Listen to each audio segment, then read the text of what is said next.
Hello and welcome to this episode of Rappler Recap. I'm Sofia Tomacruz, reporter covering foreign affairs, and joining me today to talk about the recent state visit of President Marcos to China is Cupin, our reporter covering President Marcos in Malacanang, and Jed Rabena, a research fellow at the Asia Pacific Pathways to Progress and a member of the Philippine Council for Foreign Relations.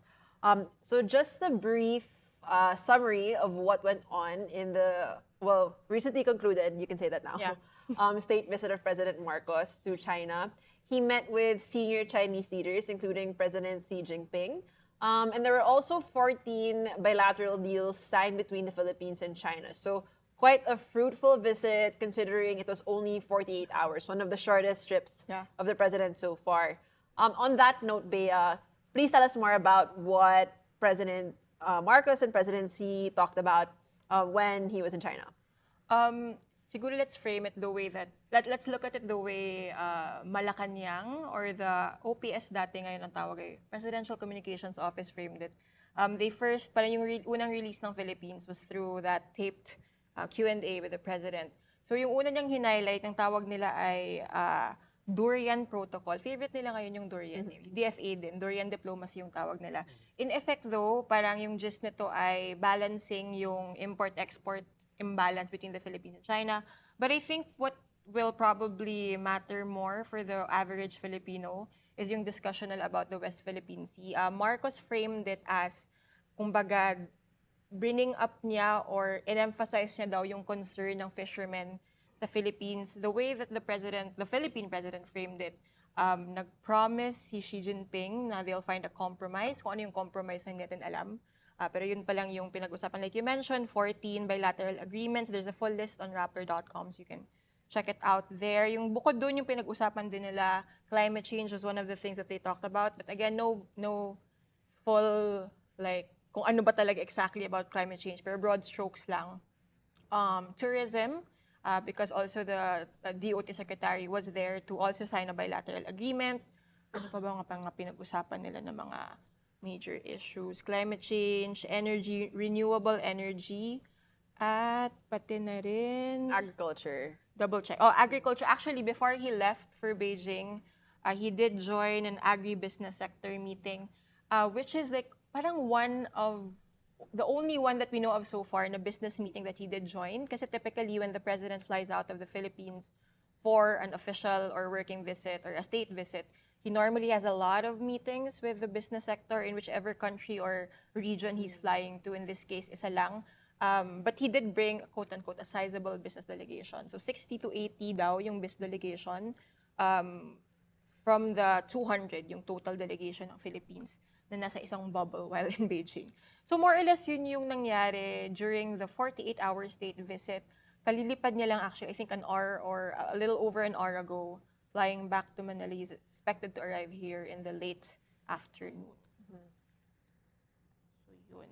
Actually, ito yung winawonder. Kasi we talked before 2023, before the state visit. And you mentioned specifically, Jed, yung what language Marcos would use when he flies into Beijing. I think the context of this was we were talking about yung rhetoric niya in New York about can't imagine a future of the Philippines without the US. So, how would you take the rhetoric that Marcos and the Philippine government have been using in this visit to Beijing? Right. Well, I guess so far several sound bites. The president said that he wants to take our bilateral relations with China to a quote-unquote higher gear, and another is that he wants to open a new chapter of our relations with China. So I think clearly this is the president wanting to continue to have a constructive and pragmatic relationship with the People's Republic. So he's there. I think it shows that he attaches great importance to China as a great power. On that note, many people, of course, were also watching this first state visit, which may be the first of many official visits to come in the next 6 years now. And specifically looking out for what sort of tone would be set when it comes to Philippine-China ties. Based on, aside from what Bea mentioned about how the two leaders spoke, based on how they interacted with one another the activities that were planned and carried out, and also the deals that were signed, how do you see that tone or that sort of relationship and dynamic being set up under this current Philippine administration? I think so far, a series of agreements have been signed. One is that a direct communication hotline of some sort. So this is, I would say, a practice of preventive diplomacy, and is also an indicator of confidence building measure. So clearly, I think the Marcos administration does not want tensions in the West Philippine Sea to escalate. But of course, we also have to look at what will happen after this visit. Yeah. When, let's say, when the president visits Japan, or the United States, or Australia, or the European countries, and things like that.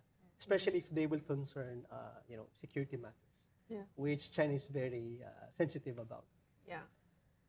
We can also, well, perhaps also talk about that specific agreement now between the DFA and the Chinese Foreign Ministry a bit later. But I wanted to ask you also about other deals that were signed, because there were 10 to 14 bilateral deals, and a lot of it dealt with economics, trade relations. And so, of course, coming from the context that China is already the Philippines' largest trading partner, our largest source of imports, and our second largest export market, you hear them talk about, the officials of both sides talk about this all the time. How do you see these new deals impacting the two countries' economic ties? Does it link them more together, and is that a good thing or a bad thing? Yeah, I think this also happens within the framework of the Belt and Road Initiative. So clearly, I think in the agreements, we saw there's an agreement about agriculture. So that's food security. That's about food security. There's also an agreement about renewables. So that's energy security.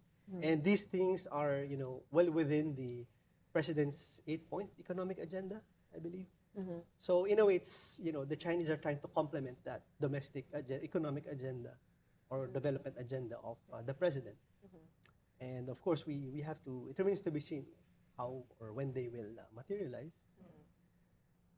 We offered din actually dun sa yung term ni President Marcos was soft infrastructure, related to the digitization dreams of the Marcos admin na hindi pa actually operationalize 6 months after SONA. So it'll be interesting to see then, like you said, diba, yung follow through nito, how it's gonna actually shape up eventually. And there's also a particular agreement when it comes to the field of agriculture, talking about the Philippine Sino Center for Agricultural Technology as a signature project.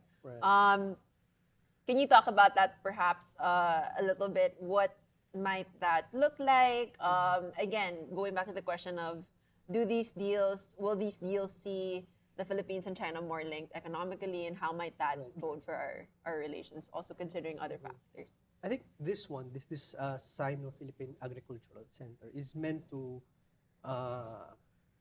enable us to increase our agricultural output by using advanced and sophisticated technologies of the Chinese. So they want to share their best practices with us.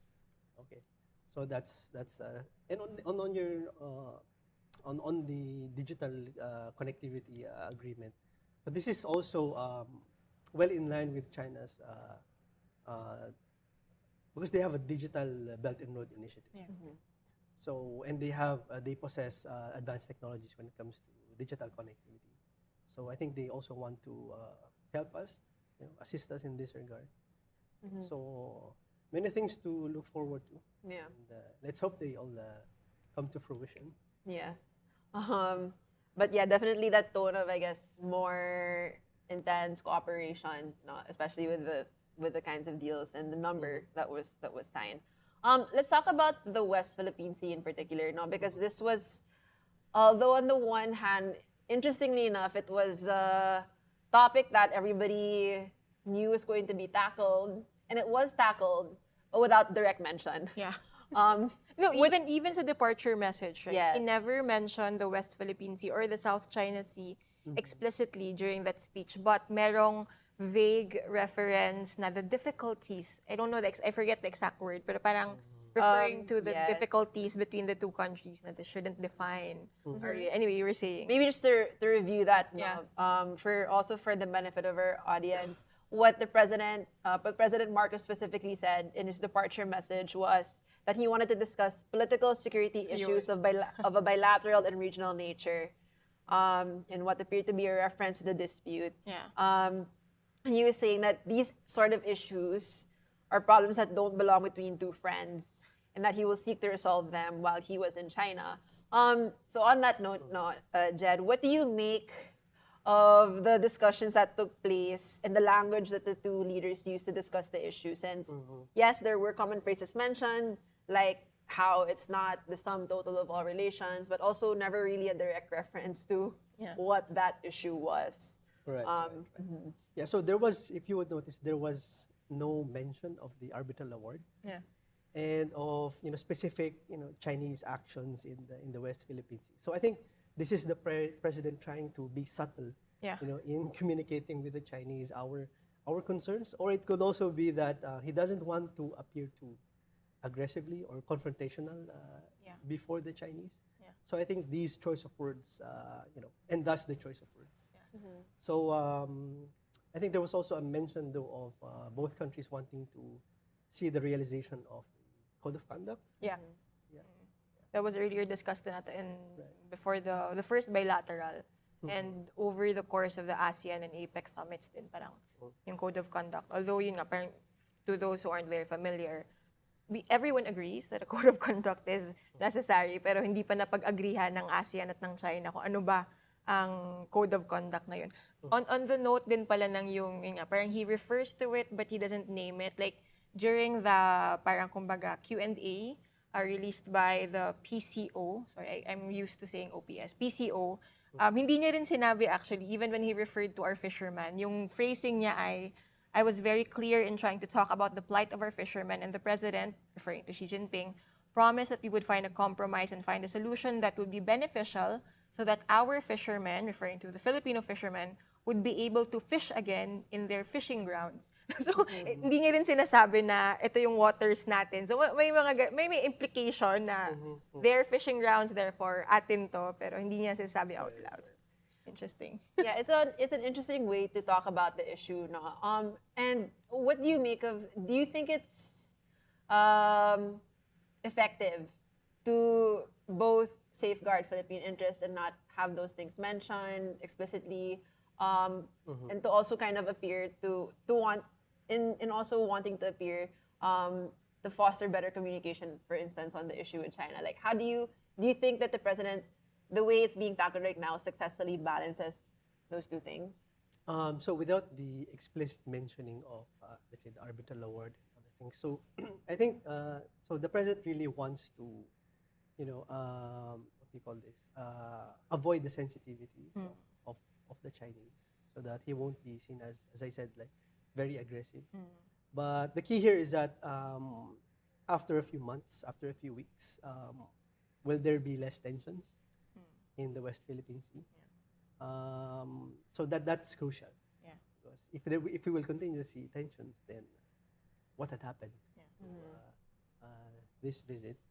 After the niceties, no? Right. And if we'll see more stability, then I guess we can say that the visit paid off. And that the strategy being used so far works. Yes. Yeah. And the metaphors work. Yeah. Also, still in relation to the West Philippine Sea, there was talk on oil and gas exploration, at least negotiations starting up again. I mean, the visit, so the visit did see President Xi Jinping talking about how he's willing to open talks again. And I mean, our Philippine officials have also said that the Philippine side was open. But what might be different this time around, considering during the last round of talks under the Duterte administration, both sides reached an impasse because of constitutional constraints. So, I mean, how do you view the gesture to open negotiations again? Will it be productive this time around? And that's quite ironic, right? Because under the arguably the most China-friendly Philippine president, it didn't succeed. So it's because of the technicalities involving the deal, especially the legal aspect. So under this new administration, maybe we can give them another benefit of the doubt that they can be more legally creative in coming up with a deal with China. But again, I would say that it's not just about the legalities. It's also about the politics, because there's a lot of political risk involved. For example, if the political environment is not conducive to, let's say the political environment is hostile, it's antagonistic, okay, that will impact regardless of whether the deal is legal. That will impact it. So, and many people will object here and there. So, Right. So factor din kaya na ang well, I mean 6 months pa lang naman siya. So medyo mataas yung approval rating. Generally maganda yung numbers ni President Marcos coming into Beijing. So do you think that also plays into a factor of yeah, so far. And let's see if President Marcos can maintain his popularity. Yeah. Because if it dwindles, yeah. it will be harder for him to gamble, and he will be more susceptible to domestic attacks and criticism. So he will then be forced to make a strong stand against China. But I think it's also interesting to note that when we talk about ratings of the president, Duterte maintained his popularity throughout, but Filipinos also feel very strongly about the West Philippine Sea. So, so again, interesting to see how President Marcos might handle that. Right. With the political capital That's that the he has politics now. there. Yeah. The perception of the people. Right. But there does seem to be a starting point when it comes to negotiations, because there was a mention of presidency being open to promoting exploration in non-disputed areas. Okay. Does this, do you mean that, for instance, areas like Rectabank, Reed Bank will no longer be covered by any possible exploration? Or what do you make of that specific mention of non-disputed areas as, I guess, again, a starting point? I guess so. From a Filipino standpoint, non-disputed would mean those that are clearly outside China's 9-dash line, and those areas that are really under our service contract system. So we have the SC-57, that's Calamian. Okay, so I think there's a Chinese company, state-owned company, that's a stakeholder there. So that's much easier to deal with, or to execute, because it's not disputed, and it's clearly within our laws and our constitution.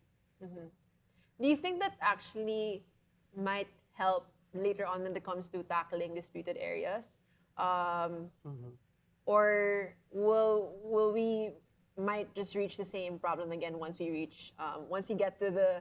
finish with the non-disputed areas and we move on to the more contentious areas again? How does starting with a non-disputed area help with the disputed areas later on? It can help in the sense that we can work with the Chinese in accordance with Philippine laws. But the tricky part again is once we start, let's say for example with the Reed Bank. Okay, so that's where our EEZ overlaps with China's 9-dash line, and this involves the arbitral award, our constitution. So that's another matter. But once we can show, I guess, that we were able to exploit in accordance with Philippine laws, then maybe it could, in a way, help set the momentum. Right. Yeah. So setting the momentum, and I guess in a way fostering a little Right. good. But again, subject to a whole range of factors, Right. like other tensions in the West Philippine Sea, our resupply missions, the plight of our fishermen, things like that, military exercises. So, Right. Yeah. I just want to ask you one more question about the West Philippine Sea, no? Because as with keeping with the whole theme of this first visit, in setting the tone and everything, did you see any particular red lines being drawn by the Marcos administration when it comes to the West Philippine Sea?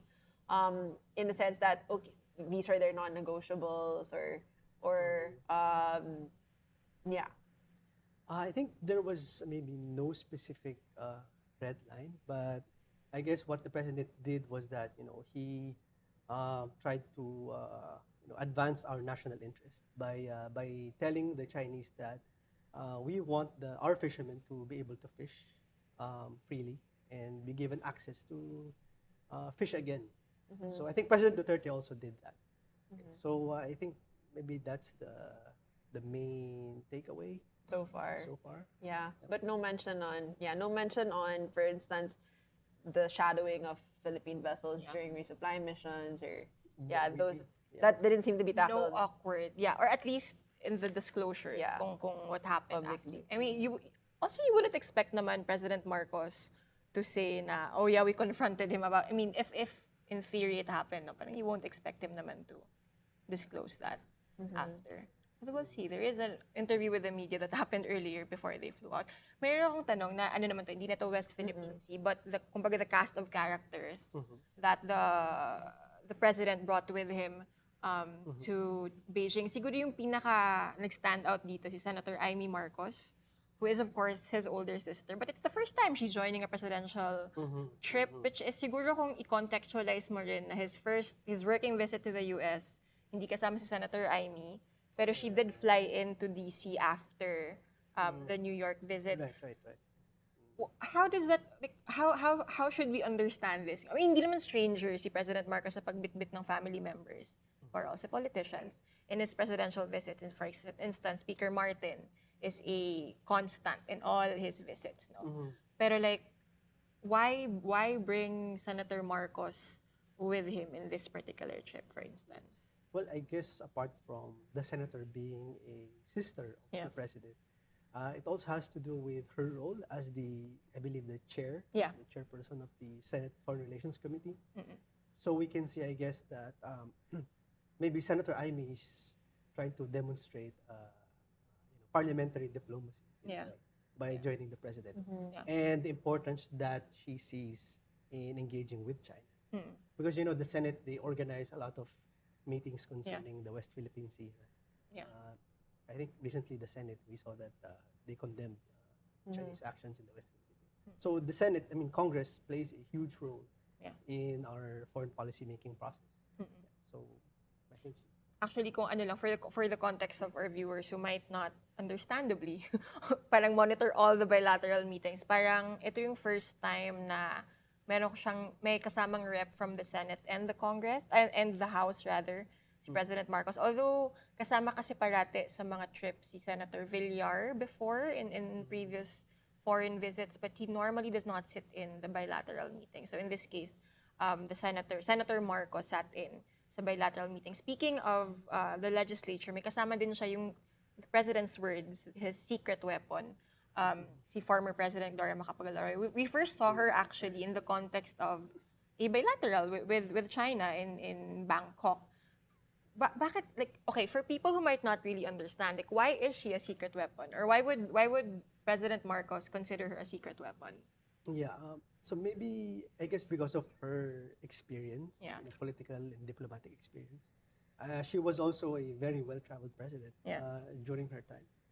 And in particular, concerning China. So she's really been a bridge or an intermediary in promoting Philippines-China relations.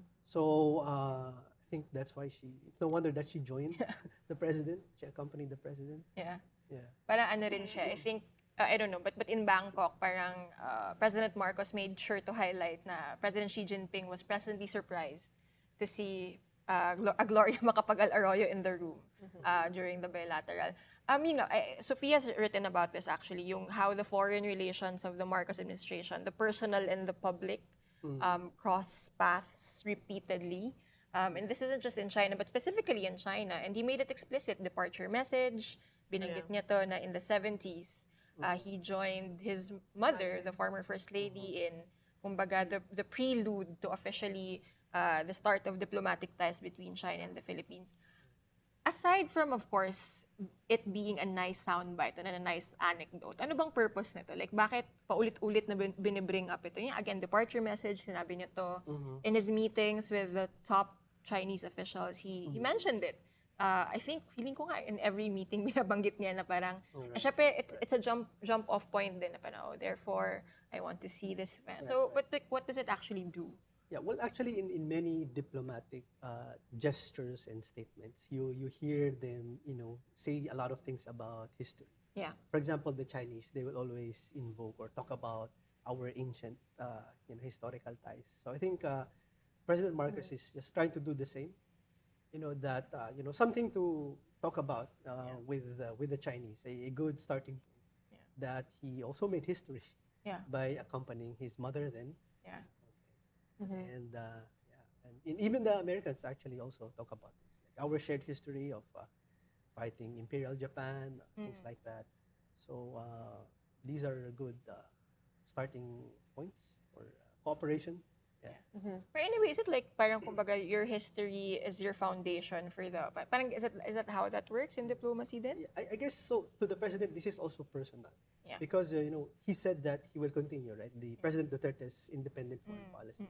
But what we can hear is he's trying also to revive and continue his dad's legacy. He's trying to relive and rekindle that in a way. Yeah. So that's the personal touch there. Yeah. Okay. And actually, you did write about that earlier last year.